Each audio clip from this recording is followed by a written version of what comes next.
my talk is called QA is a mess everywhere, but here's what's working. And Okay. the foundation of the talk, I'm interviewing support leaders and QA analysts, and I'm doing a survey of over 100 support leaders on how they choose what conversations to QA. And QA is quality assurance, essentially going through some percentage of support tickets, conversations to see if it met the standards that your team has. And those can be different. And we'll talk about sort of the rubrics that teams use for what is quality to them, but also the tools that they've used. There was a big exodus from Klaus when Zendesk acquired it, which really shook up the QA world. I used Klaus. I know some teams uh, then had to sort of struggle with finding new tools or just not using one. We'll talk about support teams who don't use a dedicated QA tool, but use a spreadsheet that they created themselves. Um, we'll kind of peek into the world of support leaders who manage QA, how they do it, what they've found internally has been success and best practices for them. You'll be talking in the support operations track, right? Yes. And based on everything that you've mentioned, why does quality assurance feels sometimes, not always, so out of reach for so many small to mid-sized support teams? Yeah, I really three reasons that QA can feel out of reach. One is it's huge. If you have 3,000 tickets a week or a month, even figuring out what to choose, what percentage of conversations do I choose? How do I even decide? Should I, and these are questions that I've been hearing from support leaders, should I select conversations that got a bad CSAT? Should I focus on positives? And three, what am I even going to do with that information? Am I going to send it to my product team so they can fix things that are confusing for both specialists and customers? Am I going to send some of the really positive conversations to marketing so they can reuse that language? Or am I just going to use it for coaching? It all kind of feels like the Wild West. And I think a lot of teams don't have any QA setup. So support leaders often face, in addition to all of the other things that they have to do, kind of at the end of the week, at the end of that to do list is, what do I do about QA?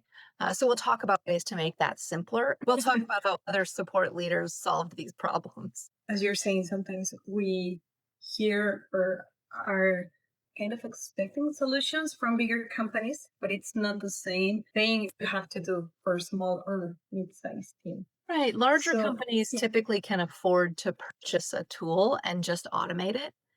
Smaller companies and larger companies too often have a single dedicated person doing QA or a team. Whereas small to mid-sized companies, that's really who my talk is for, people who maybe don't have the resources to dedicate that much time to it, but still need the outcome of improving their conversation quality. yeah, completely agree. And well, you've already kind of mentioned, but why should leaders should prioritize QA even if they have a small team and they don't have all the tools or all the necessary time? Yeah, the importance of QA comes down to what it means to your customers and what it means to your reps. So obviously, if you can effectively QA your conversations, then your customers will ultimately have a better experience as those conversations get better, faster, more succinct, more accurate. But then I remember being older senior support specialist and not really being eligible for my QA program because I was really experienced, but still kind of longing for feedback. Like I would send 100 conversations a day out into the void and not know, did I make a mistake? Were there typos? Was it useful for the customer? And I think it kind of it solves that need for feedback from older, more senior reps. But then also, of course, you have newer specialists who just went through their training. You want to make sure that training worked. So you're QAing not just the specialist, but also your training program. Yeah, I can imagine that it's crazy because as you're saying, every ticket is different. So Mhm, it's not something that you can copy or paste. mhm. It's completely different. Mm. And what you've already mentioned, the framework and the key takeaways, but is there something else that you hope attendees can take away from your session that you can share, of course, without giving too much away? Yeah, sure. Well, I hope that anybody who attends the session, whether they're a support leader or a support specialist frontline, will come away feeling like QA is a really positive thing. I think it gets a negative rap. It's sort of like, oh, I'm going to find out what I did wrong here, you know. But I think it's about honing your craft as a specialist and about not just sending conversations into the ether and never seeing them again, but really finding out not just what you can improve on, but what you did really well and how you can multiply that. And that's really a path toward leadership is being able to multiply the positive things that you're doing. It's not only on improving, but also recognizing what's working. So Hmm. yeah, I Absolutely. love that. Yeah. It affects a lot of parts on the team. I like Mhm. that so much. Awesome. Thank Thank you you. for sharing it with us. And well, I believe that you spoke at Expo on 2023, right? Yes, I did. Yeah. In Vegas. That's great. That's great. So, what are you most looking forward to about being a speaker and also an attendee on this Uh, edition on Yeah, 2025? it's a little silly, but I really would like to come away from speaking with a photo of me as a speaker. I'd kind of like to put that on my LinkedIn as like, look, I'm a speaker.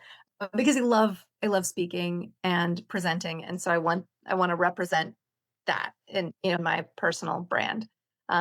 And as an attendee, I always love, it's in support driven. We have these parasocial relationships with each other, with people we've never met, and they can be really important. I work on a small team, so I almost think of support driven as my team, where I go to share wins and talk about support. And so meeting those people in person is always a highlight for me. I'm sure that you're going to have not only one, but a lot of photos to to Thanks. post and to meet a lot of people Thanks. in I there. appreciate it. And speaking and speaking about your team, because of course we know a little bit, but for those that will be watching this and it's their first approach to you, could you give us a little bit about your background and your journey in the world of customer support, and of course your current connection with the problem? How did you? Okay, let's talk about QA because as you're saying, it's not something easy.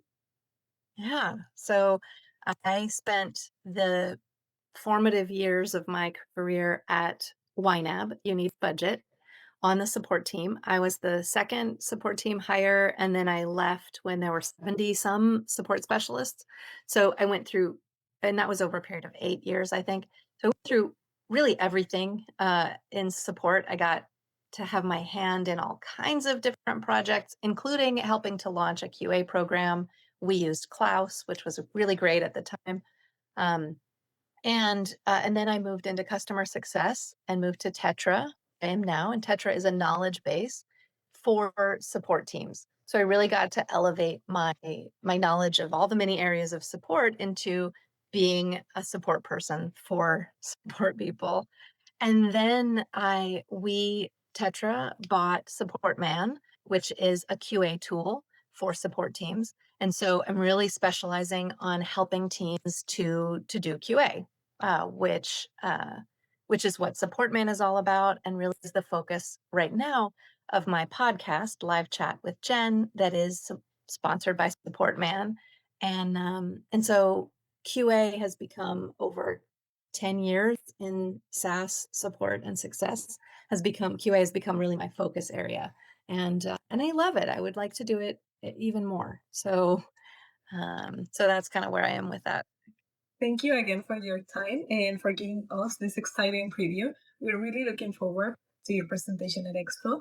And thank you so much for your time. I'm really excited. And yeah, it was really nice to talk with you today. Thanks, Claudia. I appreciate it.